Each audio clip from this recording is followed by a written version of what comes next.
PTI का जलसे का वक्त खत्म हो गया। एनओसी के मुताबिक जलसे का वक्त 4 से 7 बजे तक था। जिला इंतजामिया ने मुंतजमीन को आगाह कर दिया, वक्त की पाबंदी न करना एनओसी की खिलाफ वर्जी होगी, जिस पर जलसा मुंतजमीन के खिलाफ कानूनी कार्रवाई होगी। डीसी इस्लामाबाद इरफान नवाज मेमन कहते हैं, मुकर्ररा वक्त पर जलसा खत्म न हुआ तो आइंदा एनओसी नहीं दिया जाएगा, मुकदमा भी होगा।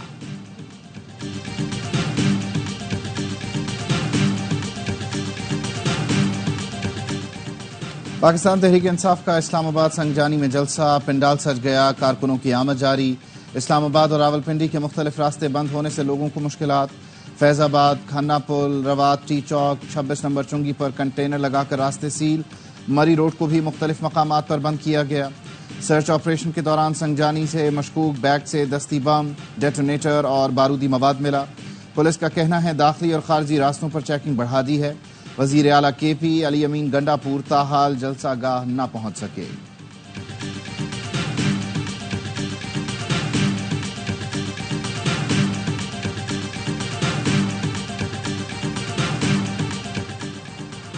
मौजूदा सियासी हालात, मुल्क में क्या होने जा रहा है, सेनेटर फैसल वाउडा से होंगे आम सवालात। सीनियर एंकर पर्सन मोहम्मद मालिक और रऊफ क्लासरा पेश करेंगे भरपूर तजिए। देखिए ARY न्यूज की खुसूसी नशरियात आज रात 10 बजे वसीम बदामी के साथ। राना सनाउल्लाह ने बानी पीटीआई और पीटीआई को इस्राएली सियासी ब्रांड करार दिया। कहा, इसराइल टाइम्स ने पाकिस्तान में इनकलाब तब्दीली लाने की हकीकत खोल दी। इंकशाफ के बाद 9 मई की मंसूबा साजी, हमलों की वजूहात मजीद वाजे हो गयी। नवाज शरीफ को हटाने की कहानी इस्राएली अखबार के मजमून को पढ़कर समझ आ जाती है। पाकिस्तानियों को फलस्तीनियों के कातिल इसराइल के सियासी ब्रांड का बायकॉट करना चाहिए। ठोस हकाइक के बाद पीटीआई को जलसियों की नहीं, डूब मरने की जरूरत है।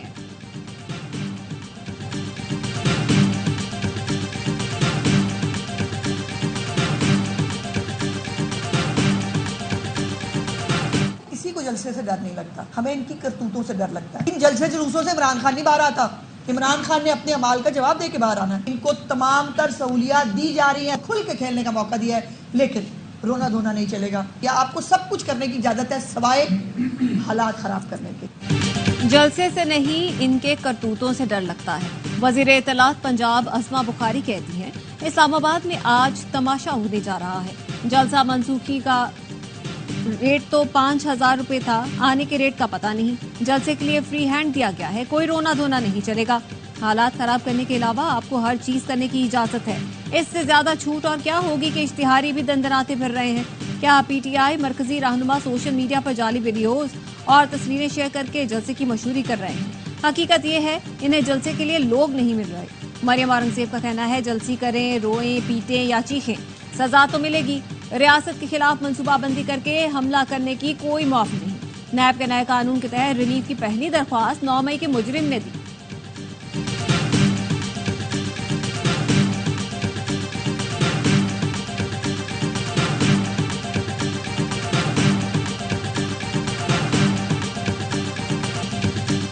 वजीर दिफा ख्वाजा आसिफ कहते हैं, बानी पीटीआई के खिलाफ शवाहिद मिलिट्री ट्रायल की तरफ जा रहे हैं। चीज वाजे होती जा रही है, हो सकता है उनका मिलिट्री ट्रायल हो। फैज हमीद की ख्वाहिश होगी कि सारा मलबा बानी पीटीआई पर डाला जाए। टीवी इंटरव्यू में ख्वाजा आसिफ का कहना था, 9 मई के वाकयात की मंसूबाबंदी कहीं से हुई थी, ये लाजमी तौर पर बानी पीटीआई की हिदायत थी। गम बानी पीटीआई को इक्तदार छिन जाने का था, दूसरा गम फैज हमीद को भी था, वो आर्मी चीफ बनना चाहते थे। इस सिलसिले में उन्होंने मुस्लिम लीग नून की क़यादत से भी राब्ता किया और यकीन दहानियां भी करवाई कि अगर आप उनको आर्मी चीफ बनाने की हिमायत करेंगे तो वो वफादारी के साथ निभाएंगे। उन्होंने कुछ जमानतें भी दी।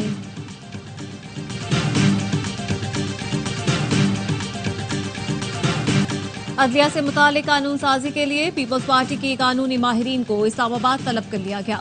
Chairman peoples party Bilawal Bhutto भी कराची से इस्लामाबाद रवाना। पीपल्स पार्टी क़यादत का आइंदा हफ्ते इस्लामाबाद में इजलास होगा। अदलिया से मुतालिक कानून साजी का हर पहलू से जायजा लिया जाएगा।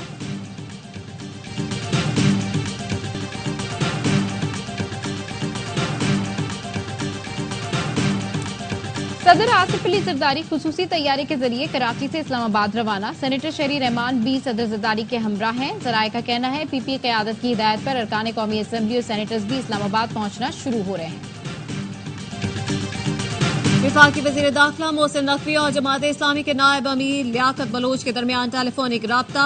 लियाकत बलोच ने कहा, मुज़ाकरात मुआहदे पर अमल दरामद से मुतालिक आगाह करने के लिए मोहसिन नकवी और अता तारर मंसूरा आएंगे। मोहसिन नकवी ने इंटरनेशनल इस्लामिक यूनिवर्सिटी के तलबा के मसाइल हल करने की भी यकीन दहानी करवाई है। इदारों की बड़ी कामयाबी, इंसानी स्मगलिंग में मुलव्वस बैनुल-अक़वामी नेटवर्क पकड़ा गया। FIA के मुताबिक इंसानी स्मगलर्स शहरियों को बैरून मुल्क रोजगार का झांसा देकर लूटने में मुलव्वस थे। गिरोह जाली दस्तावेजात की तैयारी में मुहारत रखता था। अपना प्रिंटिंग प्रेस था जिसमें जाली तालीमी असनाद, जाली बैंक स्टेटमेंट्स, वजारती सिफारिशात बनाते थे।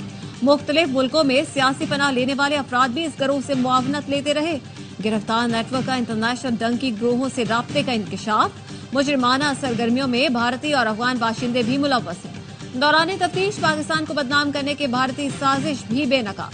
वफाकी वज़ीर दाखिला मोहसिन नकवी की इंटेलिजेंस एजेंसी और FIA लाहौर को शाबाश।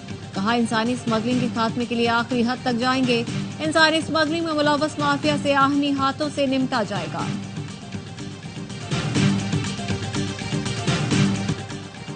वजीर आजम ने मुल्क में इंसदादे पोलियो मुहिम का आगाज कर दिया। बच्चों को पोलियो के कतरे पिलाकर मुहिम का आगाज किया। कल से 7 रोजा पोलियो मुहिम चलाई जाएगी। वजीर आजम शहबाज शरीफ ने तकरीब से खिताब में कहा, काबिल टीम की निगरानी में इंसदादे पोलियो मुहिम शुरू हो रही है। मुझे उम्मीद है पोलियो का पाकिस्तान से खात्मा हो जाएगा। विफाक और सूबाई हुकूमतें मिलकर इस मुहिम को मौसर बनाएंगी। यकीन है इज्तिमाई कोशिशों से वतन को पोलियो से पाक करेंगे। इंसदादे पोलियो मुहिम के लिए बैनुल अक़वामी शराकतदारों के मशकूर हैं।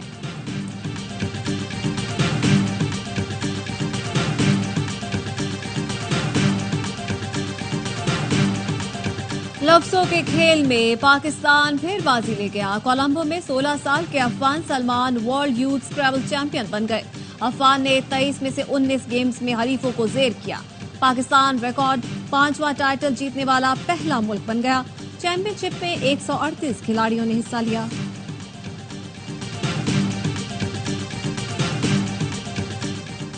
भारत से जंग का कोई इम्कान नहीं। भारतीय वजीर दिफा के बांग्लादेश की सरहद पर फौज को तैयार रहने के बयान पर बांग्लादेशी उबूरी वजीर खारजा का रद्द-ए-अमल। तौहीद हुसैन बोले कि इस तरह के बयान से परेशानी से ज्यादा हैरत हुई है। इस मामले पर कुछ कहना कबलस वक्त है। भारतीय वजीर दिफा ने ज्वाइंट कमांडर्स की तकरीब से खिताब में फौज को बांग्लादेश की सरहद पर गैर मुतवक्का सूरत हाल के लिए तैयार रहने की हिदायत की थी। भारत फरार होने वाली हसीना वाजिद की वजह से दोनों मुल्कों के ताल्लुकात सर्दमोहरी का शिकार हैं।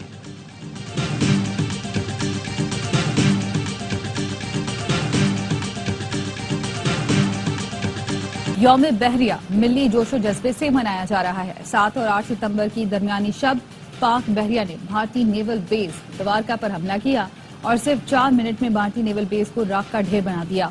ऑपरेशन सोमनाथ में पाक बहरिया के 7 जंगी जहाजों ने हिस्सा लिया। पाक बहरिया की बमबारी से भारतीय एयरफोर्स का रेडार भी जमींदोज हो गया। यौम बहरिया पर खुसूसी वीडियो हर लहजा तैयार जारी कर दी गई। वीडियो में चैलेंजेस से निपटने के लिए पाक बहरिया की दिफाई सलाहियतों और तैयारियों का इजहार किया गया। 1965 और 71 की जंग में बहादुरी की दास्तानें रकम करने वालों को भी खिराज तहसीन पेश किया गया।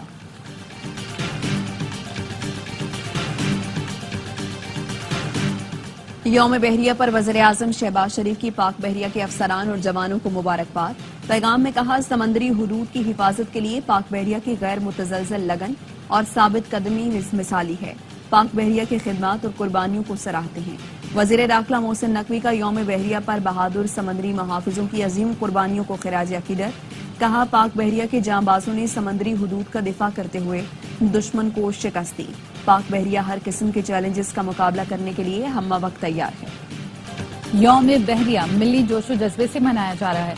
सदर मुमलिकत आसिफ जरदारी और वज़ीर आज़म शहबाज शरीफ का पाक बहरिया को खिराज तहसीन। सदर मुमलिकत ने कहा, 1965 की जंग में पाक बहरिया ने अपनी सलाहियतों को का लोहा मनवाया। वज़ीर आज़म ने कहा, समंदरी हुदूद की हिफाजत के लिए पाक बहरिया की गैर मुतज़लज़ल लगन और साबित कदमी मिसाली है। वज़ीर दाखिला मोहसिन नकवी का यौम बहरिया पर बहादुर समंदरी महाफिजों की अजीम कुर्बानियों को खिराज अकीदत। कहा, पाक बहरिया हर किस्म के चैलेंजेस का मुकाबला करने के लिए हम वक्त तैयार है। गवर्नर सिंध कामरान तिसोरी की यौम बहरिया की तकरीब में शिरकत। Commander Karachi rear admiral Mohammad Saleem ने इस्तकबाल किया। गवर्नर सिंध का कहना था, 8 सितंबर समंदरी दिफा के गैर मुतज़लज़ल आज़म की याद दिलाता है।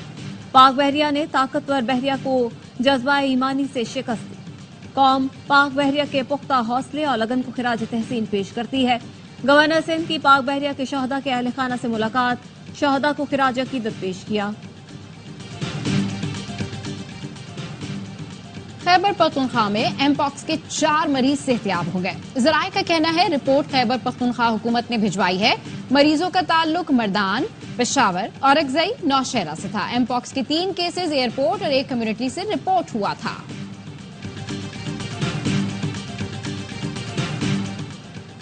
जनूबी वजीरिस्तान के इलाके वाना के गांव कड़ीकोट में धमाका, गाड़ी को निशाना बनाया गया। 1 शख्स जाँ बहक, 3 अफराद जख्मी हुए, गाड़ी तबाह हो गई।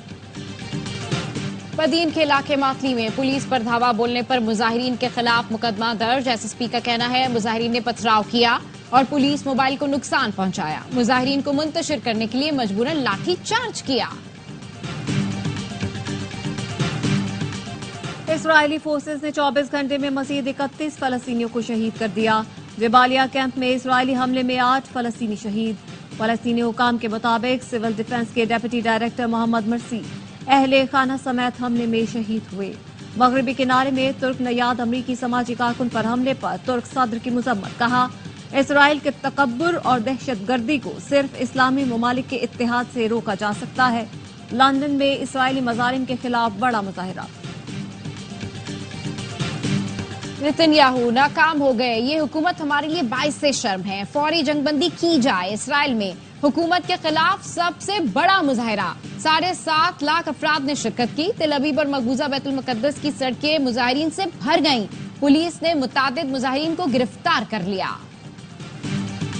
सर जंग के बाद आज बैनुल-अक़वामी निजाम खतरे में है। अमरीकी और बरतानवी खुफिया इदारों के सरबराहान का गजा में जंगबंदी का मुतालबा। CIA के डायरेक्टर विलियम ब्रंस और MI6 के सरबराह रिचर्ड मोर का फाइनेंशियल टाइम्स में मुश्तरका मज़मून लिखा, हमने फरीकैन के दरमियान कशीदगी में कमी के लिए कोशिश की है।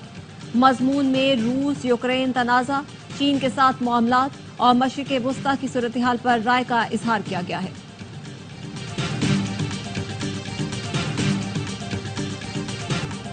एशिया में रवा साल का सबसे ताकतवर तूफान यागी चीन के बाद वियतनाम से टकरा गया। 4 अफराद हलाक। दारुल हुकूमत हुनुई में मूसलाधार बारिश से मुख्तलिफ इलाके ज़ेरे आब आ गए। तेज हवाओं के बायस दरख्त गिर गए। एशियन हॉकी चैंपियंस ट्रॉफी में पाकिस्तान और मलेशिया का मैच 2-2 गोल से बराबर। पाकिस्तान की जानिब से सफियान खान और अहमद नदीम ने गोल किए। कौमी टीम अपने दूसरे मैच में कल कोरिया से मुकाबला करेगी। चैलेंजर टूर स्क्वॉश में पाकिस्तान के नूरजमान को शिकस्त, फाइनल में भारतीय हरीफ बाजी ले गए। वेलवन की फतह का स्कोर 11-5, 11-6 और 11-9 रहा। पेरिस के पाकिस्तानी सिफारतखाने में ब्रॉन्ज मेडलिस्ट हैदर अली के एजाज में तकरीब। गोल्डन बॉय अरशद नदीम ने कौमी हीरो को मुबारकबाद दी। एम्बेसी पहुंचने पर पाकिस्तानी सफीर आसिम इफ्तिखार ने गुलदस्ता पेश किया। फैंस ने एथलीट के साथ तस्वीर भी बनवाई। पेरिस पैरालंपिक्स इख्तितामी मराहिल में दाखिल। ब्राजील की एथलीट सोरस ने विमेंस 400 मीटर रेस में तलाई तमगा जीत लिया। मेन 100 मीटर रेस में ऑस्ट्रेलिया की जेम्स कामयाब। खवातीन जैवलिन मुकाबले में उज्बेकिस्तान की कुर्बानोवा ने सोने का तमगा जीता। बरतानिया के फनले ग्रैंड साइकिलिंग में गोल्ड मेडल ले उड़े। इंग्लिश ऑलराउंडर मोइन अली का इंटरनेशनल क्रिकेट से रिटायरमेंट का ऐलान, कहा काफी क्रिकेट खेल ली, अब वक्त नई नस्ल का है, अपने हिस्से का काम कर दिया। मोइन अली ने आसिफ टेस्ट, 138 वनडे और 92 T20 में इंग्लैंड की नुमाइंदगी की। बॉलीवुड की मारूफ जोड़ी दीपिका पादुकोण और रणवीर सिंह के घर बेटी की पैदाइश, सोशल मीडिया पर मदाहों की मुबारकबाद। रणवीर और दीपिका पादुकोण की शादी 2018 में इटली में हुई थी। और मौसीकी में नए तजुर्बात करने वाली भारतीय गुलकारा आशा भोसले 91 बरस की हो गई। 12,000 से ज्यादा गाने रिकॉर्ड कराए, 1,000 से ज्यादा फिल्मों के लिए आवाज का जादू जगाया।